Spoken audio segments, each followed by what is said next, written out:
तुमचं बबनराव ठेवा धुमाळ कुठलं गाव? पेठ.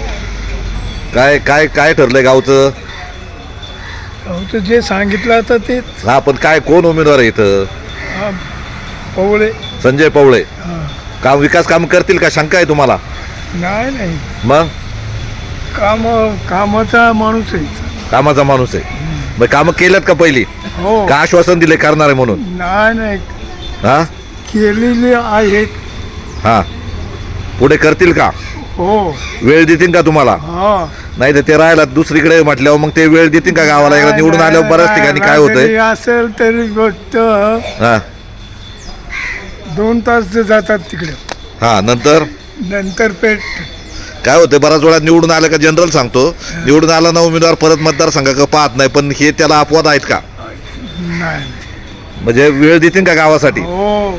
हा, गावासाठी नाही. आता जेवढी गावं आहेत ना याच्यात पंचायतमध्ये तेवढ्यांना वेळ देतील ना? हा.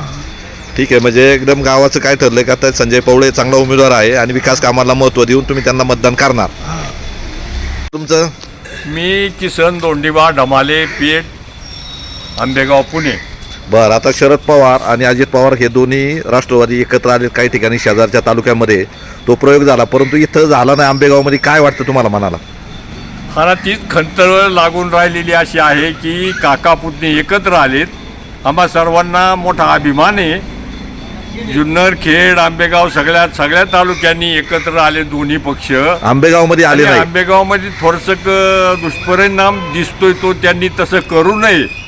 आणि तो करू नये याच्यासाठी की आपल्या मग तालुक्याची प्रगती थांबली जाईल. आणि त्याच्यामुळं वरचे कार्यकर्ते आहेत अजितदादांच्या वरचे जरा नाखुश होतात.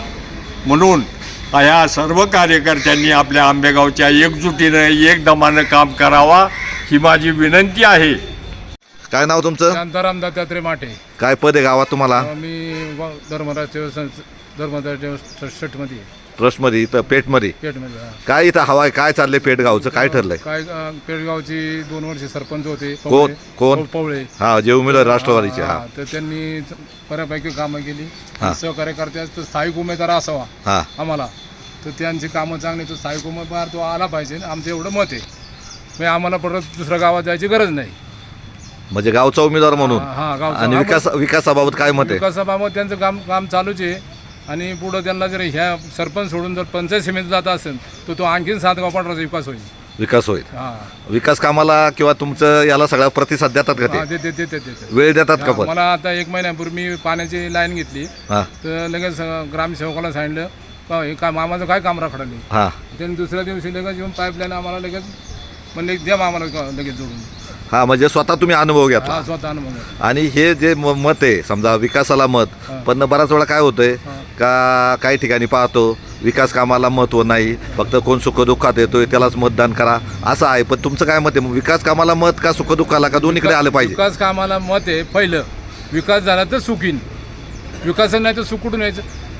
बरोबर ना? बरोबर आहे. पहिला विकास मग सुख. कारण सुख जन्माने येताना कोणी जन्माला घेऊन येत नाही. बरोबर. हां, तो पहिला विकास झाल्यानंतर त्यांनी नाही आलं जन्माला येताना सुख, तरी ते विकास झाल्यानंतर सुख येतं ना आपल्यापाशी. मग तुम्हाला आत्मविश्वास आहे ते काम करणार. आणि जर कामं नाही केली तर तुम्ही जाब विचारणार त्यांना. विचारणार ना. मग तेवढा अधिकार आहे तुम्हाला. अधिकार आहे. मग मत देणार म्हणले तेवढा अधिकार आहे. बरोबर ना? बरोबर आहे. पेठच्या सर्वांगीण विकास किंवा 7 गाव पठारांमध्ये काय चाललंय? नाही ना. आता स्थानिक उमेदवार असता तर कोरोंडीपासून पेठपर्यंत विकास होणारच. ते काही नुसतं पेठचा उमेदवार आहे म्हणून ते विकास नाही करणार. बरोबर. पण 7 गाव पठार आहे आमचं पुणे जिल्ह्यात. कुठं विचारलं तर 7 गाव पठार फेमस आहे. तर ते विकास करणारच. पेठपासून कोरोंडीपर्यंत खाली तिकडे याचे घोडेवाला पण जातील. आणि वेळ देणारा माणूस आहे. वेळ देणार माणूस आहे.